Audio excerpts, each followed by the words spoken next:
I'm Joanna Garzilli, award-winning author and life coach.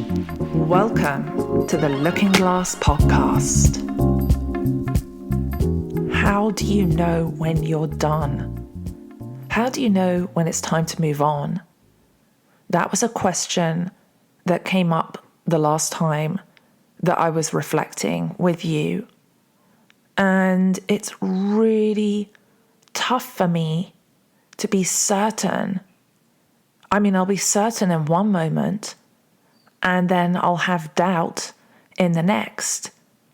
And right when I was so certain that I did need to move on, and I'm referring to my job, the W-2, and my pain body was going absolutely crazy, I felt like I wanted to jump out of my skin. And as I felt that, I was meant to go to this event, and I really didn't want to go.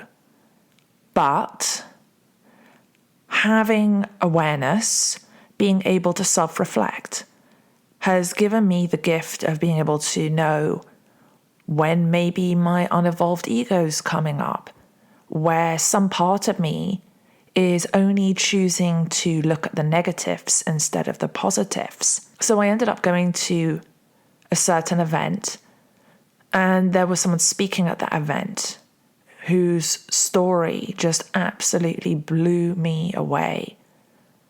And the reason it blew me away was because this person was so positive. To get to that place of positivity, they went through hell and back. They had to learn certain lessons that I can barely imagine, are unfathomable to me, that I've seen in TV shows and movies, but that's not real life.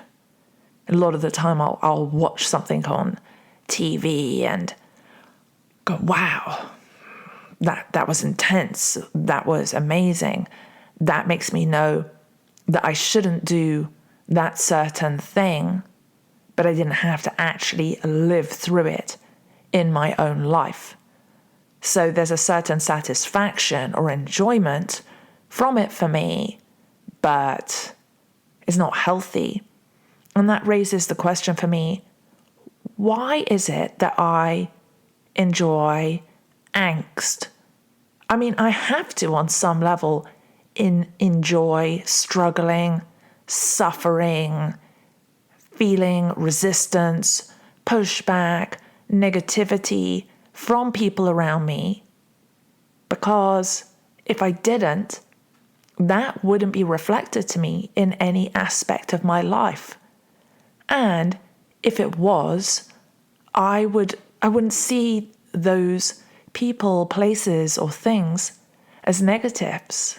They would be entirely positive to me. This makes me think that, or rather have an awareness, that even when good things are happening for me in my life, positive things are occurring, that I still decide that it's not enough, that they're negative. And I need to understand more deeply why, even with having health and a lovely home and a wonderful family, that I feel discomfort in my body, that I have a good job in corporate, and is it that I'm limiting myself in some capacity, or is it that the old self-sabotage wants to come back and take me down?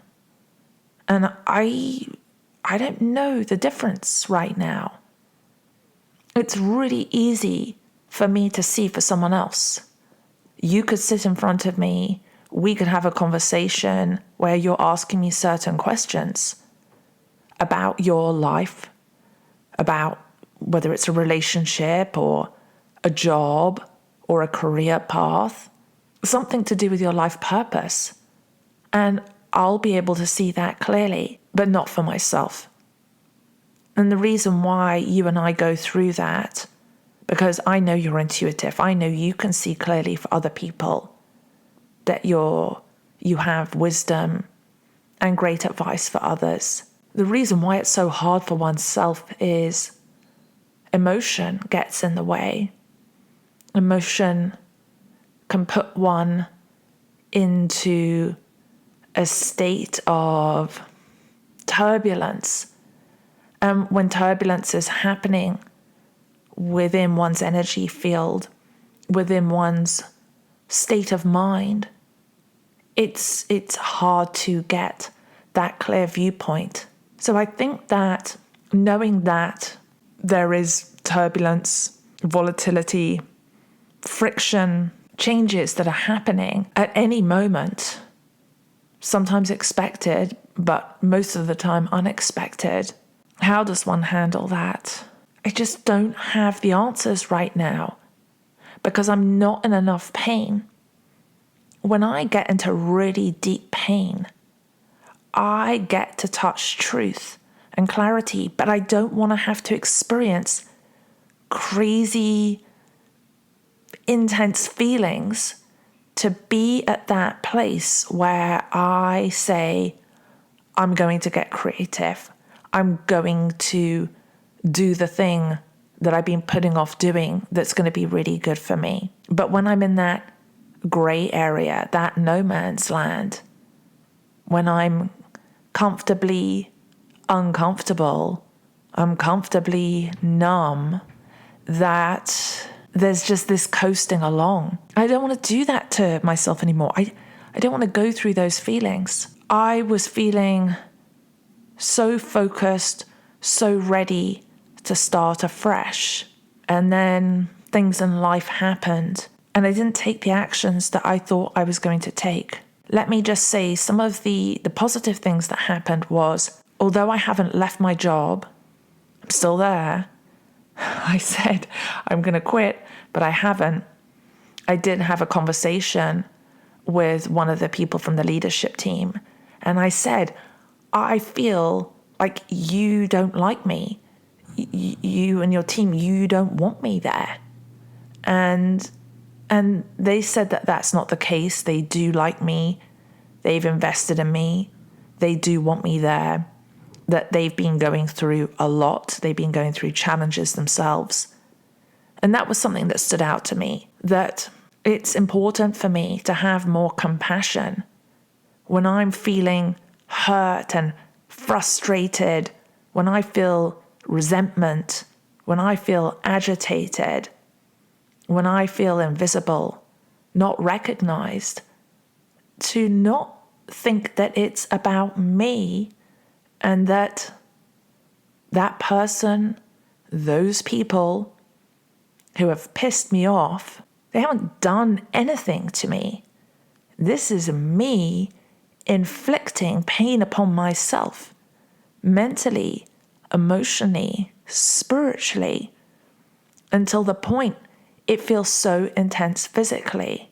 I did begin to calm down after that conversation. That conversation was unexpected for me, and it was positive because the way I moved through my negativity and my resentments was showing up and taking positive actions, focusing on being of service, even though petulant Joanna that wants to sulk and look at what isn't working, she showed up and said, I'm going to do my best.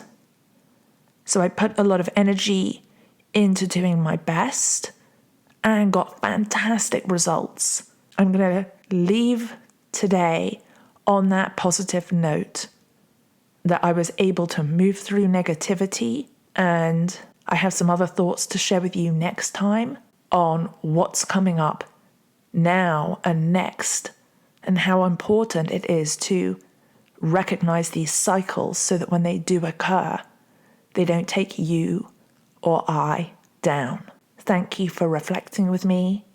I'm Joanna Garzilli, and I look forward to seeing you next time. Thank you for telling your friends and loved ones about Looking Glass podcast and following the show. You can also learn more about working privately with me and booking a Looking Glass reading or reflection session at looking-glass.me.